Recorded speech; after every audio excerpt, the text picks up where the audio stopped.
વસીમ બની અમેરિકા જવું જિગ્નેશને ભારે પડ્યું। ગુજરાત સહિત દેશભરના અનેક લોકોને હાલ અમેરિકન સરકાર ગેરકાયદેસર રીતે અમેરિકામાં રહેવા બદલ ડિપોર્ટ કરી ભારત પરત મોકલી રહી છે। તેવા માહોલમાં કલોલના જિગ્નેશને વસીમ નામે નકલી પાસપોર્ટ બનાવી અમેરિકા જવાનો ચસ્કો ભારે પડી ગયો છે। પરિણામે અમેરિકા પહોંચ્યો વસીમ અને અમદાવાદ પરત આવ્યો જિગ્નેશ પટેલ। જી હા, વિશ્વાસ નથી થતું ને તો આ રિપોર્ટ જુઓ।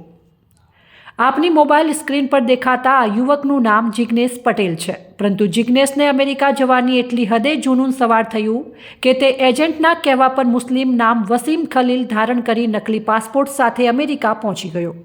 એજન્ટે ₹50 લાખ ખંખેરી જિગ્નેશને વસીમ બનાવી પહેલાં કેનેડા અને ત્યાંથી અમેરિકાના એરપોર્ટ સુધી પહોંચાડી દીધો, પરંતુ અમેરિકાના ઇમિગ્રેશન વિભાગે તેને ઝડપી પાડ્યો।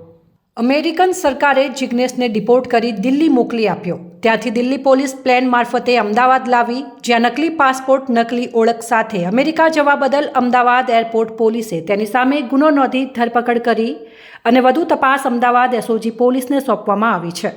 પીઆઈ કેડી નકુમે ગુજરાતથી ગેરકાયદેસર રીતે અમેરિકા મોકલવા માટેની ગેંગ સક્રિય હોવાની દિશામાં ઊંડાણપૂર્વકની તપાસ ચાલુ કરી છે।